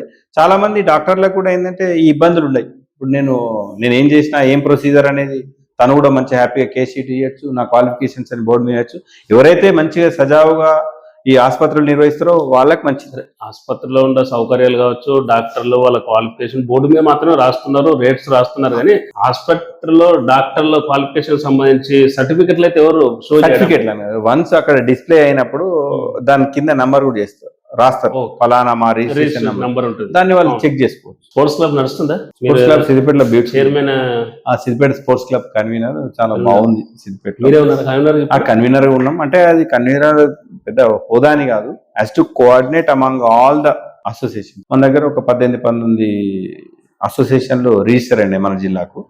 వాళ్ళ మధ్య ఒక మంచి సమన్వయపరిచి, ఫర్ ఎగ్జాంపుల్ అథ్లెటిక్స్ ఒక సెలక్షన్స్ పెట్టింది, ఒక టోర్నమెంట్ పెట్టింది, వాలీబాల్ ఒక టోర్నమెంట్ పెట్టింది, ఫుట్బాల్లో ఒక టోర్నమెంట్ పెట్టినప్పుడు వాళ్ళకి కొంచెం వసతులు కావచ్చు. ఇప్పుడు మన హరీష్ అన్న సహకారంతో ఆ పిల్లలకు సంబంధించి భోజనాలు, స్పోర్ట్స్ మెన్ వస్తారు, వాళ్ళకు బస, వాళ్ళకు భోజనము, మంచి అత్యున్నతమైన గ్రౌండ్ల ఏర్పాట్లు, ఇవన్నిటికీ ఫండింగ్ ఇది ఏం లేదు. అంటే ఇది క్రీడా సంఘాలు అన్నిటి కలిపి అప్పుడు హరీష్ రావు గారు ఏంటంటే మంచి ఆరోగ్యవంతమైన సిద్దిపేటను నిర్వహించాలనే క్రమంలో వాస్తవానికి సిద్దిపేట స్పోర్ట్స్ క్లబ్ అనేది ఉంటే అన్ని క్రీడా సంఘాలు కలిసి పనిచేస్తే ఎవరు, ఇప్పుడు వాలీబాల్ వాళ్ళు మీరు టోర్నమెంట్ పెట్టారు, మిగతా వాళ్ళందరూ సహకరిస్తారు, నీ ఇంట్లో పెళ్లికి నేను సహకరిస్తాను, అట్లా క్రీడా సంఘాల మధ్య ఒక మంచి ఐక్యత సమన్వయం ఉంటే బ్యూటిఫుల్ గా ఈవెంట్స్ జరుగుతాయి. తద్వారా ఒక మంచి టోర్నమెంట్ జరిగిందంటే దాని ఇంపాక్ట్ రేపటి రాబోయే తరం పిల్లల మీద పడుతుంది. కాబట్టి ఆటల పట్ల ఒక మంచి ఆకర్షణ ప్రజలకు, ఈ కొత్త తరం పిల్లలకు కలిగించాలనే ఉద్దేశంతో అక్కడ స్పోర్ట్స్ యాక్టివిటీస్ ఉన్నాయి. లక్కీలీ ఏంటంటే హరీష్ రావు గారు విశేష కృషి చేయడం వల్ల మనకు చాలా విషయాల్లో ఇంటర్నేషనల్ స్టాండర్డ్ ఈ ఇన్ఫ్రాస్ట్రక్చర్, ఒక మౌలిక వసతులు మన సిద్దిపేటలో ఏర్పడి అది హ్యాపీ. అంటే జనరల్ స్పోర్ట్స్ లవర్స్ కానీ స్పోర్ట్స్ మెన్ అంతా కూడా చాలా హ్యాపీగా ఫీల్ అవుతారు. ఇంకోటి మన దగ్గర ఇప్పుడు ఎన్ని సంవత్సరాల స్పోర్ట్స్ క్లబ్ ఏర్పాటు చేసి? ఇది 2019 నుంచి 2019 దాదాపు 6-7 సంవత్సరాలు అయితే. ఇప్పుడు మన దగ్గర స్టేట్, నేషనల్ లెవెల్లో జరిగినాయి. నేషనల్ లెవెల్లో హ్యాండ్బాల్ అయింది, స్టేట్ లెవెల్లోనైతే ఫుట్బాల్ టోర్నమెంట్ అయింది, వాలీబాల్ అయింది, స్విమ్మింగ్ అయింది, అథ్లెటిక్స్ అయింది. అంటే చాలా ఈవెంట్స్ లో చాలా, అసలు మీరు నమ్మరు, కొంతమంది అసోసియేషన్లలో వాళ్ళ బాధ్యులు అసలు దీని మీద డెడికేట్ అయి పనిచేస్తారు. ఇప్పుడు మీ జాబ్, మీరు మీ ఆఫీస్కో మీ పత్రికా సంస్థకు పోయినంత రెగ్యులర్ గా వాళ్ళు గ్రౌండ్ పోతారు, వాళ్ళ పిల్లలకు పొద్దున్నే నేర్పడం, ఈవెంట్స్ నిర్వహించడం, టోర్నమెంట్స్, సెలక్షన్స్, ఇక రొటీన్ ప్రాసెస్. దీనికి డెడికేట్ అయ్యి చాలా మంది ఉన్నారు. వాళ్ళకి ఏమైనా ఫైనాన్షియల్ అసిస్టెన్స్ అంటే పాపం వాళ్ళకి నెల జీతాలు ఇచ్చేది ఏముండదండి. వీళ్ళకి ప్యాషన్ ఉంటుంది, చాలా మంది ప్యాషన్ ఉంటుంది. వాళ్ళు ఈ క్రీడను ఎట్లా మెరుగుపరచాలి, రోజు ఎక్కువ మందికి ట్రైనింగ్ ఇవ్వాలి, మన సిద్దిపేటలోనే ఎక్కువ టోర్నమెంట్లు నిర్వహించాలి, స్టేట్ లెవెల్ కావచ్చు, నేషనల్ లెవెల్ కావచ్చు. ఇట్లా చేస్తే ఏమైందంటే ఒక టోర్నమెంట్ వల్ల కొంతమంది పిల్లలకు ఒక ప్రాంతీయ, రాష్ట్ర స్థాయి అవి వాటిలలో ఆడడానికి అవకాశం వచ్చినప్పుడు వాళ్ళు సెలెక్ట్ అవుతారు. ఒక్కసారి నేషనల్ గా ఆడిరంటే వాళ్ళకు ఈ 2% రిజర్వేషన్స్ లో కూడా ఉద్యోగంలో సెటిల్ కావచ్చు. చాలా మంది కొంతమంది బ్యూటిఫుల్ బ్యాంక్స్ లో వీటిలో సెటిల్ అయిన వాళ్ళు ఉన్నారు. ఏమున్నారు చాలా మంది అన్ని క్రీడల్లో, ఫుట్బాల్లో ఉన్నారు. ఫుట్బాల్లో మొన్ననే నాకు తెలిసి ఒక మీ పత్రికా విలేకరి బిడ్డ నేషనల్ ప్రాబుల్స్ కి ఎన్నికైంది, అండర్-19, అదే చైతన్యశ్రీ అనే అమ్మాయి. మేబీ ఫైనల్ లిస్ట్ లో నేషనల్ ఇండియాకి ఆడింది ఫుట్బాల్ అంటే ఇంకేం కావాలి. బహుశా ఐఎమ్ ఎక్స్పెక్టింగ్ ఇంకా ప్రాబబుల్స్ టీమ్ లోనే ఉన్నది. ఆ ప్రాబబుల్స్ జాబితా నుంచి ఇండియన్ టీమ్ కి ఎప్పుడు సెలెక్ట్ చేస్తారు చూడాలి. ఇండోర్ గేమ్స్ కూడా ఉన్నాయి మన దగ్గర. ఇండోర్ ఉన్నాయి, షటిల్ బ్యాడ్మింటన్, బ్యూటిఫుల్ కోర్ట్స్. అది ఒక్క నెల రోజుల లోపల, 20 రోజుల లోపల హరీష్ రావు గారు వాళ్ళందరూ కోరితే, షటిల్ బ్యాడ్మింటన్ అసోసియేషన్ వచ్చి హరీష్ రావు గారిని కోరితే 20 రోజుల లోపల 2 కోర్టులు, ఇంటర్నేషనల్ స్టాండర్డ్ 2 బ్యాడ్మింటన్ కోర్టులు. బాస్కెట్ బాల్ వాళ్ళు కోరిండు 2 కోర్టులు, అది కూడా international standard. You can go through. ఇప్పుడు ఫుట్బాల్ కూడా ఆల్మోస్ట్ ఇంటర్నేషనల్ స్టాండర్డ్ ఉంది. Shuttle badminton, basket ball, volleyball కి అకాడమీ మంజూరైంది. వాలీబాల్ అంటే గ్రామీణ ప్రాంతాల్లోని 20 మంది అబ్బాయిలు, 20 మంది అమ్మాయిలకు ప్రతి సంవత్సరం ప్రవేశం ఉంటుంది. ఇప్పుడు HCL నుంచి ఏమన్నా మనకు ఫండింగ్ వస్తా? సీఎం కప్ కానీ అదే సీఎం కప్ ఏమో ప్రభుత్వమే నిర్వహించేది. అది అప్పుడు గత ప్రభుత్వమైనా ఈ ప్రభుత్వమైనా రెగ్యులర్ గా టోర్నమెంట్ గవర్నమెంట్. ఇప్పుడు మనము కేసీఆర్ కప్ ఏమో ప్యూర్లీ హరీష్ రావు గారు కేసీఆర్ జన్మదినాన్ని పురస్కరించుకొని అది వ్యక్తిగతం. వేరే ఇంకా ఇప్పుడు సీఎం కప్ మిగతా వాటిలలో పెట్టేది గవర్నమెంట్. అప్పుడు కానీ ఇప్పుడు కానీ ఇప్పుడున్న రాజకీయాలు చూస్తున్నారు మీరు. ఈ 20 నెలల కాంగ్రెస్ పాలన కావచ్చు, 20 నెలలలో బీఆర్ఎస్ పార్టీ పరిస్థితి కావచ్చు, స్టేట్ లో కావచ్చు, సిద్దిపేటలో కావచ్చు. సరే, సెప్టెంబర్ 30లోగా లోకల్ బాడీస్ ఎలక్షన్ పెట్టాలని హైకోర్టు జడ్జిమెంట్ ఇచ్చింది. ఒకవేళ సెప్టెంబర్ 30 లోపు కనుక ఎన్నికలు జరిగితే సిద్దిపేట జిల్లాలో మెయిన్ గా సిద్దిపేట కాన్స్టిట్యూన్స్ లో బీఆర్ఎస్ పార్టీ పరిస్థితి ఎట్లా ఉండబోతుంది? అందులోందండి, ఇంతకు ముందు గతంలో ఎట్లుందో అంత కంఫర్టబుల్ గానే ఉన్నాం. అంటే ఏదో మేము బీఆర్ఎస్ పార్టీలో ఉన్నాం కాబట్టి అంత అట్లా కాదు. It's true. నాకు తెలిసి అన్ని మండలాలు కంప్లీట్ గా స్వీప్ చేస్తుంది అంతే. అందులో ఒక సెకండ్ థాట్ ఏం లేదు, నథింగ్. బట్ మీరు I'm not speaking about Congress party. మేము అన్ని మండలాలలో బీఆర్ఎస్ పార్టీ కన్విన్సింగ్ గా గెలుస్తుంది అంటున్నా. వాళ్ళ పార్టీ విషయం నాకు తెలియదు కదా. మీరు క్లీన్ స్వీప్ చేస్తా అంటే నేను అంటున్నా కాంగ్రెస్ కు బీజేపీ ఏం అవకాశం it's my confidence and ground level. ఇప్పుడు మనం ఏదో మీరు చూడండి, ఇప్పుడు ప్రభుత్వం అనేది జస్ట్ 20 నెలల ఎంత వ్యతిరేకత మూట కట్టుకుందనేది మీరు ఏ వర్గాలను అడిగినా. ఇప్పుడు మీరు కమింగ్ టు ఆ గవర్నమెంట్ ఈ గవర్నమెంట్ కు కంపారిజన్ అంటే మేజర్ గా ఇప్పుడు జరిగేటి స్థానిక సంస్థల ఎన్నికలు సహజంగా గ్రామాలలో ఎవరు ఉంటారు? రైతులు ఉంటారు. రైతులకు కరెంటు, నీళ్లు, పంటను అమ్ముకునే అవకాశాలు, సదుపాయాలు మీరు చూడండి. వాళ్ళు మార్పు అంటే ఒక మార్పు తెచ్చారు. ఏంది?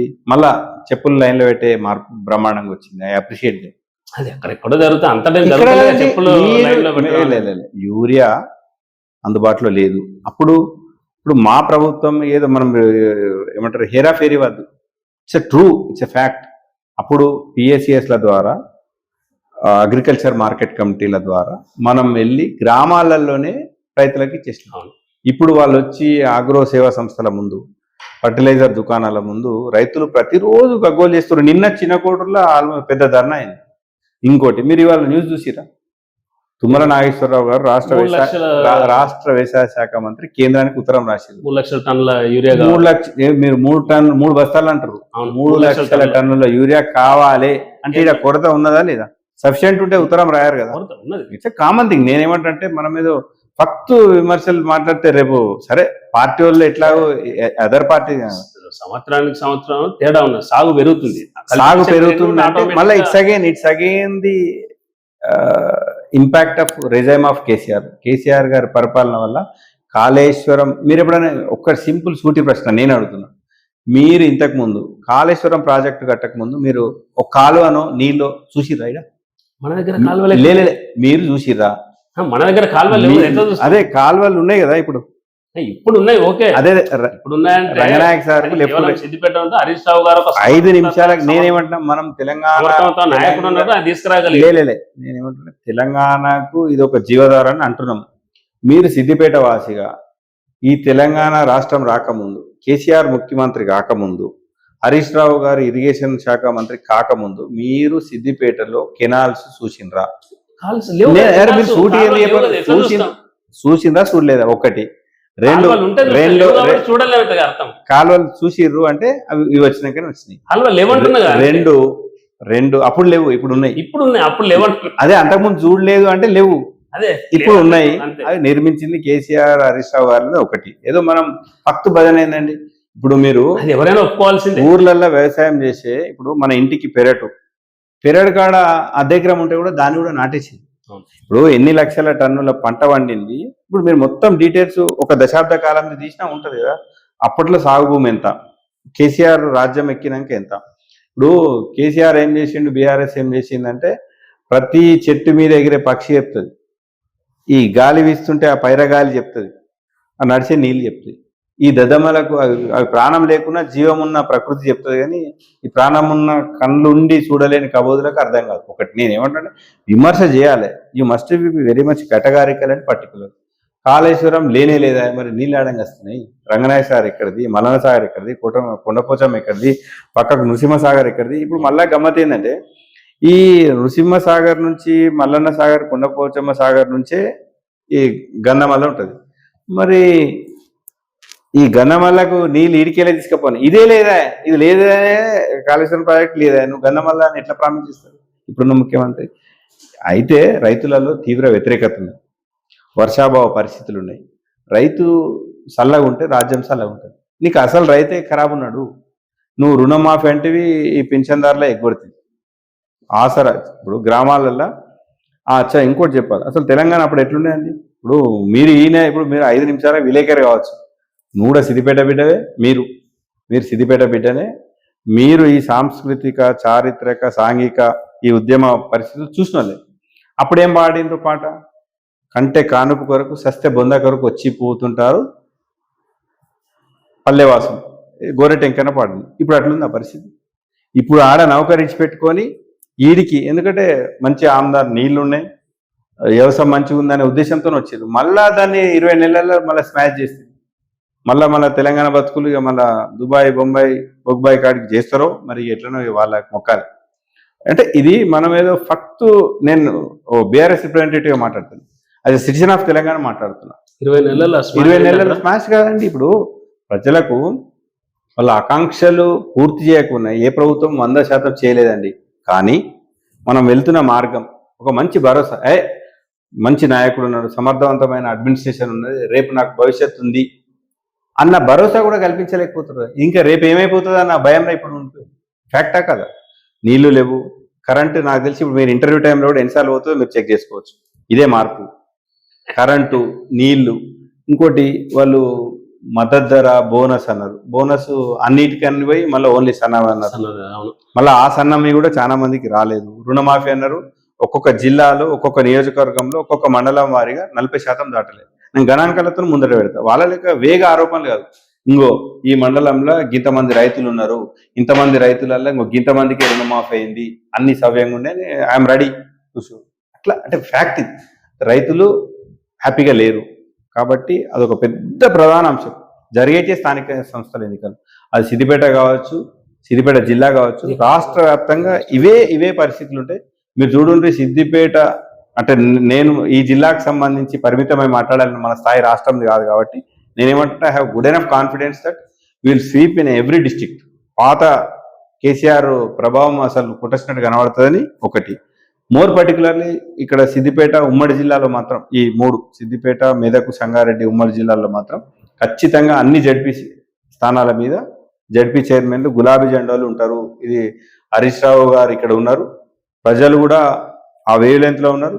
ఇటు గులాబీ జెండా అవసరం, ఇంకోటి ఉత్తర తెచ్చుకున్నామండి, కలబడి తెచ్చుకున్న తెలంగాణ. ఇది నిలబడాలంటే మళ్ళీ గులాబీ జెండా రావాలన్న విషయం తెలంగాణ రైతులకు, పల్లె ప్రజలలో ఉన్నది కాబట్టి 100%. ఇప్పుడు స్థానిక సంస్థల ఎన్నికలలో 100% బీఆర్ఎస్ అంతే ఓపెన్. మీరు కూడా ఏంటంటే విలేకరు నేను చెప్తే బాగుండదని మీకు అడ్డం వస్తుంది. మీరు ఓపెన్ గా చెప్పాలి వాట్ ఈస్ రాంగ్ అభిప్రాయం. మీరు చూస్తలేరా పల్లెలలో ఇప్పుడు రైతులు యూరియాకి ఇబ్బంది పడుతుంది, ఒక బీఆర్ఎస్ కి కళ్ళకి కనబడుతుంది, మీకు కనిపిస్తలేదు. It's true. నేను చాలా మందిని కలుస్తుంటా. అంతే అంతే. మీ అభిప్రాయం ఏంది? జనరల్ ఎట్లుంది? ప్రభుత్వం మీద వ్యతిరేకత ఉందా లేదా? కొంత ఉన్నది, నేను లేదని అంటలేదు. మీరు 30% నేను 40% క్లీన్ స్వీప్ చేస్తాము అంటే నేను అంటున్నా. క్లీన్ స్వీప్ కాంగ్రెస్ కు అధికారం ఉన్నారు కదా, వాళ్ళకు నేనేమంటే కాంగ్రెస్ బీజేపీలు కూడా ప్రధాన రాజకీయ పార్టీలు కాదంటలేదు. కానీ ఎవరు సమస్యల వైపు ఉన్నారు, ఎవరు ప్రజల వైపు ఉన్నారు, ఎవరికి ప్రజలకు కంఫర్ట్ ఉంటుంది, ఎవరిని తెచ్చుకోవాలని తెలుసు కదా. ప్రతిసారి వాళ్ళ మ్యాండేట్ ఇస్తారు. We are good enough confident we are sweeping all ZPTCs in Siddipet constituency as well in district. Municipal ఎన్నికల్లో కూడా ఇదే పరిస్థితి. మున్సిపల్ ఎన్నికలు నేనేమంటే అది ఇంక ఇప్పుడు రాలేదు, అది కూడా రాలేదు. కానీ అన్ని మున్సిపాలిటీలు నేను ఇప్పుడైతే local body election, local body ఎన్నికలు అంటే వాటి నోటిఫికేషన్ వచ్చే ముందు అప్పటి పరిస్థితులు సహజంగా నేను బీఆర్ఎస్ పార్టీ ఒక బాగా నిజాయితీ గల కార్యకర్తను కాబట్టి మా పార్టీ బ్రహ్మాండమైన ఫలితాలు నమోదు చేస్తుందని నేను ఆశాభావం వ్యక్తం చేస్తున్నాను. అయినప్పటికీ నేను కొంచెం నిజాయితీగా ఉండాలి కాబట్టి అప్పుడు నోటిఫికేషన్ పడ్డాక అప్పుడున్న రాజకీయ సమీకరణలు పరిస్థితులను బట్టి ఇప్పుడు నేను గంటా పదంగా స్థానిక సంస్థలలో ఇట్లున్నది. మున్సిపాలిటీకి కూడా ఈ ఇంపాక్ట్ ఉండదండి. సహజంగా పల్లెలది పట్టణాలకు, పట్టణాలది పల్లెలకు ఒకరికొకరు వాళ్ళు ఏమైనా దూరమా? ప్రజల మధ్య ఈ చైతన్య భావ ప్రసారం జరుగుతుంది. సో సహజంగానే ఉంటుంది. మార్కెట్ కమిటీ చైర్మన్ కూడా పనిచేసింది. అవును. మీరు కోరుకుంటే వచ్చిందా పదవి? లేకుంటే ఏదో ఒక పదవితో మిమ్మల్ని అకామిడేట్ చేయాలని అట్లా ఏమన్నా వ్యవసాయం ఉన్నది కదా, అందుకే నేను అంటాను. నేనేమంటున్నా అంటే ఏదో ఒకటి ఇప్పుడు పదవులు కానీ ఇప్పుడు రాజకీయాల్లో కొనసాగుతున్నప్పుడు కార్యకర్తలు అంటే పదవుల కోసం కొట్లాడు మన హక్కు, కానీ అలిగిపంటే తప్పు. నేను ఆ పని ఎప్పుడు చేయలే. పదవుల కోసం ఉండడం తప్పే. What is wrong? ఫైట్ చేయకుండా కూడా రావు కదా, ఇయ్యరు కదా. ఎగిరేటి ఆశ లేని పిట్ట, పదవి అంటే ఆశ లేని రాజకీయ నాయకుడు ఉండడు, ఇది నేను అనుకుంటున్నాను. సో సహజంగానే ఉంటుంది. రాజకీయ ఎట్లా వచ్చిందంటే నేను పార్టీలో పనిచేస్తున్నా కాబట్టి, నేను పార్టీ పట్ల మా నాయకుని పట్ల విధేయంగా ఉన్నా కాబట్టి, ప్రజలతో సత్సంబంధాలు ఉన్నాయి కాబట్టి, అక్కడ అవకాశం వచ్చింది కాబట్టి నాకు మార్కెట్ కమిటీ చైర్మన్ ఇచ్చారు.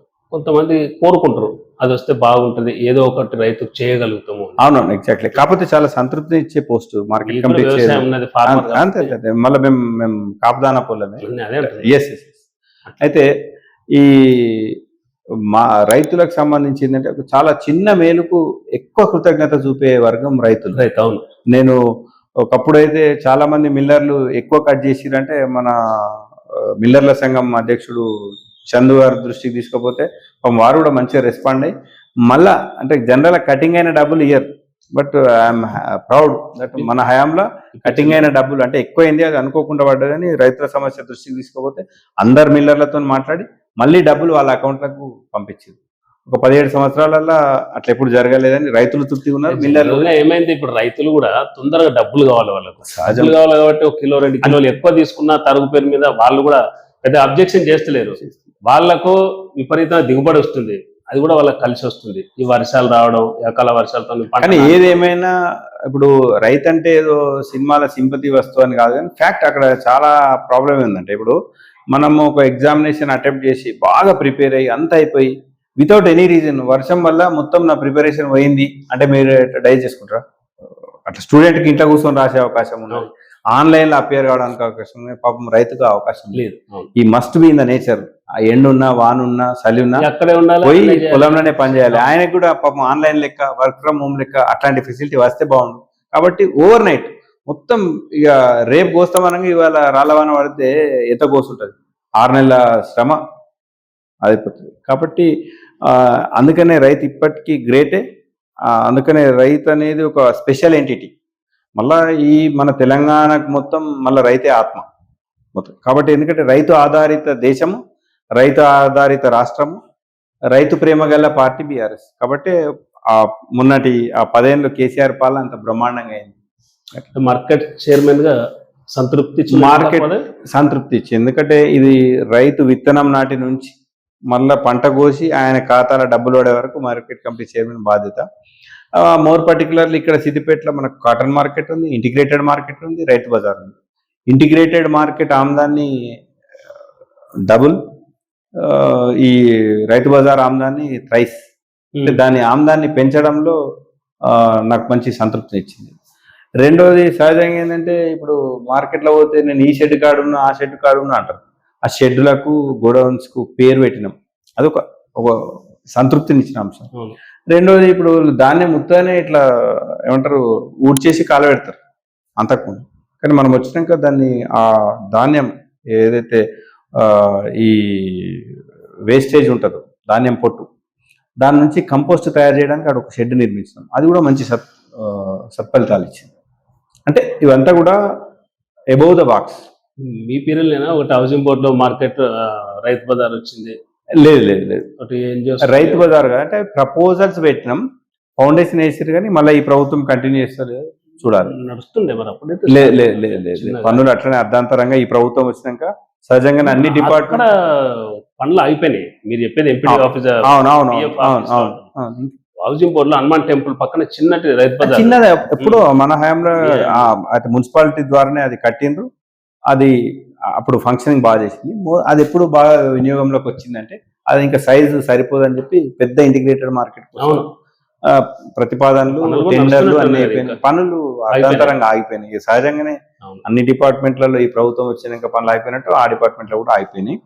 ఇంకొకటి ఏంటంటే కరోనా సమయంలో అన్ని పట్టణానికి 4 దిక్కుల 4 మార్కెట్లు రాష్ట్రంలో ఓవర్ నైట్ ప్రజలకు సౌకర్యంగా ఉండేటట్టు, అంటే ఈ దూరంతో ఫిజికల్ డిస్టెన్స్ను పాటిస్తూ శానిటైజ్ చేస్తూ మంచి ఓపెన్ ప్రదేశాల్లో కరోనా ప్రబలిన సమయంలో ఈ సిద్దిపేట ప్రజలకు అందుబాటులో ఉండేటట్టు మార్కెట్లు నెలకొల్పడం కూడా చాలా సంతృప్తినిచ్చే విషయం. అదొక స్పెషల్ మర్చిపోలేని టైం. అంత భయానక పరిస్థితులలో the first markets established in Siddipet entire స్టేట్లో మనమే. హరీష్ రావు గారు కూడా చాలా అభినందించారు. టీఆర్ఎస్ లీడ్ చేసినప్పుడు యూత్ అందరినీ ఒక ప్లాట్ఫామ్ మీద తీసుకొచ్చి బాగా పనిచేసావు, హార్డ్ వర్క్ చేసావు. ఇప్పుడు యూత్ చాలామంది ఫోన్లు కావచ్చు, సిగరెట్ కావచ్చు, మద్యం కావచ్చు, గంజాయి కావచ్చు, ఇటువంటి ఎడిక్ట్ అవుతున్నారు. వాళ్ళందరినీ వాటి నుంచి బయటకు తీసుకురావడానికి మీరు వ్యక్తిగతంగా కానీ మీ పార్టీ తరఫున కానీ ఏమైనా కార్యక్రమాలు చేసే ఆలోచన? సార్ అంటే ప్రతి వేదికల్లో మా పార్టీ తరఫున ఏంటంటే మనం ఎంతసేపు తలొంచి ఫోన్ చూస్తే మన జీవితం అంతా తలొంచుకున్నట్టే ఉంటుంది. తలెత్తి నిలబడేలాగా సామాజిక మాధ్యమం అంటే ఎంత అవసరమో ఒక గంట అరగంట okay, but don't addict to that online games, online bettings, మీరు చెప్పిన డ్రగ్ కల్చర్ కూడా నిజానికి అనుకోకుండా అది చాలా విస్తరించిపోయింది. కారణాలు ఏమైనప్పటికీ కూడా ఇప్పుడు ఒక టీనేజర్స్ ఒక 10 మంది జమ అయినంటే వాళ్ళు ఏదో గంజా తాగుతుండ్రా అనే ఒక క్వశ్చన్ అరైజ్ అయ్యేలాగుంది. ఇది అందరూ కూడా బాధ్యత కలిగిన సమాజంలో బాధ్యత కలిగిన వాళ్ళు అందరం కూడా దీన్ని మనం వ్యతిరేకించాల్సిందే. Moreover as a parents ఎవరి పిల్లలను వాళ్ళు ఎప్పటికప్పుడు కనిపెట్టుకుని ఉండాలి. కొన్ని స్వచ్ఛంద సంఘాలు కూడా ఏం చేస్తున్నారంటే పిల్లల్లో సడన్ గా మార్పు వచ్చింది అనుకో, ఈ డ్రగ్స్ కి సంబంధించింది ఏమంది ఉన్నా కనిపెట్టారు. చాలా మంది ఏంటంటే పేరెంట్స్ నా బాబు అట్లా చేస్తాడా, నా అమ్మాయి అట్లా చేస్తాడా అని ఒక తెలియని పాపం ప్రేమ ఉంటుంది. కాబట్టి మనం కంటిన్యూస్ గా as a responsible parent first definite గా మనం సొసైటీ మీదనో ప్రభుత్వం మీదనో లేకుంటే పోలీసుల మీదనో అనేకంటే నా ఫీలింగ్, నా వ్యక్తిగత అభిప్రాయం ఏంటంటే one parent must observe their own children. అది ఫస్ట్. సరే ఒక్కోసారి ఏంటంటే పిల్లలు కూడా మితిమీరిపోయి పేరెంట్స్ మభ్య పెట్టి చేస్తే దానికి ఓకే, మినిమం ఎప్పటికప్పుడు అబ్జర్వ్ చేయడం వల్ల ఎక్కువ వరకు అది చేయొచ్చు. ఈ యాంటీ డ్రగ్స్, యాంటీ ఆన్లైన్ గేమ్స్కి సంబంధించి చాలా కొన్నిసార్లు రన్స్ అయినాయి. అందుకనే ఈ స్పోర్ట్స్ కౌన్సిల్ ద్వారా కూడా మేము రిపీటెడ్గా మొన్న మారథాన్లో కూడా మనం అప్పీల్ చేసినాం, మీరు ఈ సెల్ ఫోన్ గేమ్స్ తక్కువ చేసి ఈ ఫిజికల్ గేమ్స్ ఎక్కువ రాండ్రి.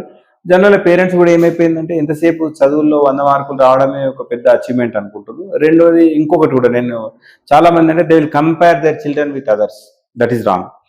ఇంకోటి ఏంటంటే ఫిష్ కి నాట్ క్లైమ్ హిల్, ఒక చేప కొండెక్కలేదు. అందుకని మీ పిల్లల్లో ఎక్కడ ప్రతిభ ఉంది, మీ పిల్లలకు సంబంధించి ఆయన మ్యాథ్స్లో బాగుందా, సింగింగ్ బాగుందా, డాన్సింగ్ బాగుందా, ఏది చేప బాగా ఈదగలుగుతుంది, కోకిల బాగా పాడగలుగుతుంది. అది కోకిల అయితే పాట నేర్పుండ్రి, చేప అయితే ఈత నేర్పుండ్రి. అంతే తప్ప ఈ చేపను నువ్వు కొండెక్కమని బతలాడితే ఈ జన్మలో కాదు వచ్చే జన్మలో కూడా ఈ చేప కొండెక్కదు. కాబట్టి కంపేర్ చేయదు. ఎవరికి వాళ్ళు డిస్టింగ్విష్డ్ పర్సన్. ఈ భూమి మీద దేవుడు ప్రతి ఒక్కరిని ఒక అద్భుతమైన ఒక ప్రత్యేకమైన కళ ఉంటుంది. వాళ్ళను పేరెంట్స్ టీచర్ గుర్తిస్తేనే బాగుంటుంది, తర్వాత సమాజం అంతా గుర్తిస్తుంది. కాబట్టి అందరు బీటెక్ ఇవ్వాలి, అందరు బీఎస్సీ కంప్యూటర్ సైన్స్కి ఇవ్వతా అంటే మరి మిగతా కళలో ఓడి చేయాలి. కాబట్టి పిల్లలకి ఏది ఉంటో అది చేయాలి. ఒకటి ఎప్పటికప్పుడు కంటిన్యూస్గా మానిటర్ చేయాలి. డ్రగ్స్ కానీ ఈ మొబైల్ ఆన్లైన్ గేమ్స్ పట్ల అరే వీడు బాగా వాడుతున్నాడు, వీడికి అన్ని ఫీచర్స్ తెలుసు అని సంబరపడడం ఎంతనో, వీడు ఏం ఆడుతున్నాడో ఫీచర్స్ కంటే ఎక్కువ అబ్యూజివ్ వీడియోస్, అదే పాన్ వీడియోస్ కానీ పూర్ణం, అదే పాన్ వీడియోస్, ఈ ఆన్లైన్ బెట్టింగ్స్, ఆన్లైన్ గేమ్స్లలో డబ్బు నష్టపోవడం. పాపం గ్రామీణ ప్రాంతాల్లో పేరెంట్ ఆయనకి ఏం తెలియదు, ఓటీపీ అన్నా పాపం చదువుకున్న పిల్లాడని వాళ్ళ పిల్లలకి ఇస్తారు. మొదటిసారి ఆయనకు తెలియకున్నా ఎవడో ఫ్రెండో గిండో తెలిసిన తర్వాత వీడు కూడా ఆన్లైన్ బెట్టింగ్స్. మనం ఇటీవల పోలీస్ శాఖలో పనిచేసే వాళ్ళు ఒకరిద్దరు ఆత్మహత్య చేసుకున్నారు. చాలా దారుణం. అంటే ఇట్లాంటి సంఘటనలు విన్నప్పుడు కొంచెం సమాజం జాగృతం కావాలి. సరే మనం పెద్ద పెద్ద స్పీచ్లు ఇచ్చి తక్కువ పని చేయకుండా ఎవ్రీ పేరెంట్ వాళ్ళ కనీస బాధ్యతగా వాళ్ళ పిల్లలను మానిటర్ చేయాలనేది నా ఒపీనియన్. మీరు ఎక్కువ యూత్తో అసోసియేట్ అయి ఉంటారు కాబట్టి అటువంటి చేసే అవకాశం, చెప్పే అవకాశం కూడా మీకు ఉంటుంది. స్పోర్ట్స్ క్లబ్ ద్వారా కూడా వింగ్ లో పనిచేసినప్పుడు ఎన్నో వేదికలు ఎక్కింది. ఇంకో పాయింట్ కూడా, ఇప్పుడు స్పోర్ట్స్ క్లబ్ ఏదో మనము స్పోర్ట్స్ ఏదో టోర్నమెంట్ నేర్పిస్తున్నాం. జనరల్ ఏంటంటే ఈ సొసైటీలో జనరల్ ఇద్దరు పిల్లలు ఉన్న తల్లిదండ్రులు ఏం చేస్తారు, పాపం ఇద్దరు లేచి టకటక రెడీ అయిపోయి బ్రేక్ఫాస్ట్ చేసి పిల్లలకు టిఫిన్ పెట్టి 9 గంటలకు వాళ్ళ పిల్లలను బళ్ళ చేర్చడం వాళ్ళ ప్రథమ కర్తవ్యం ఉంటుంది. దానికంటే ఇంకొక కర్తవ్యం ఏంది, హరీష్ రావు గారు కావచ్చు, మేము కావచ్చు, సెవరల్ టైమ్స్ మేము ఏం చెప్పినామంటే 9 గంటలకు బడికోవాలని మీరు ఎట్లా ఆలోచిస్తారో 5 గంటలకు గ్రౌండ్ కోవాలనే దాన్ని కూడా మీ డైలీ షెడ్యూల్లో మీరు యాడ్ చేసుకుంటే ఒక చక్కని ఆరోగ్యవంతమైన రేపటి తరం నిర్మింపబడుతుంది అనేది మా ఆశయం, ఆకాంక్ష. చివరగా ఈ రాజకీయ భవిష్యత్తు ఎట్లా ఉండాలని కోరుకుంటున్నాను? నేనేమంటున్నా నా సమర్థతకు, నా విధేయతకు, ప్రజలతో నాకున్న సంబంధాలను బట్టి ఎంత ఉన్నతమైన ఈ ప్రజాబాహుల్యంలో హోదా వస్తే అంత ఉన్నతమైన నేను పొందేందుకు అర్హుడినైతే దానికోసం ప్రయత్నిస్తా. కాకపోతే ఇప్పుడు రోజువారీ మనం ప్రయాణం చేసుకుంటూనే పోతుండాలి. ఇంకోటి, రాజకీయాల్లో it is not a destination, ఇది ఒక రోజువారీ ప్రయాణం. జీవితం కావచ్చు, మనం ఎంచుకున్నాము ఈ ప్రొఫెషన్ కావచ్చు, రోజువారీగా వెళ్తూనే ఉండాలి. పోతున్నాగా అక్కడక్కడక్కడ మంచి మజిలీలు, కొన్ని చెడ్డ మజిలీలు ఉంటాయి. ఏది ఎట్లా వస్తుందో లెటస్ సి. అంతే. మన ఇంకోటి ఏంటంటే, మనం బాగా పాస్ట్లో భూతకాలంలో బతకద్దు, బాగా భవిష్యత్తును ఊహించుకొని బతకచ్చు. Let us enjoy this day, let us be in present. మనం గమనంలో ఉండాలి. ఈ డే మనది, రేపు మనం చెప్పలేం. కాబట్టి ఈ వర్తమానాన్ని బాగా ఆస్వాదిస్తూ మనం చేయగలిగిన పని మనం ఎంచుకున్న మార్గం వైపు పోతే ఐఎమ్ ది హ్యాపీయెస్ట్ పర్సన్. అయితే ఇక్కడ ఎక్కడ డీవియేషన్ వస్తుంటే నేను చాలా సందర్భాలు చెప్తుంటాను. ఇప్పుడు మనం ఎంచుకున్న మార్గం హైదరాబాద్.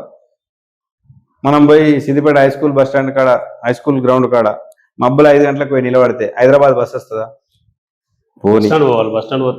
కాబట్టి అట్లా మనం ఎంచుకున్న లక్ష్యం ఒకవైపు, మన పయనం ఒకవైపు అయితే కూడా ఈ జీవితకాలంలో ఆ బస్సు రాదు.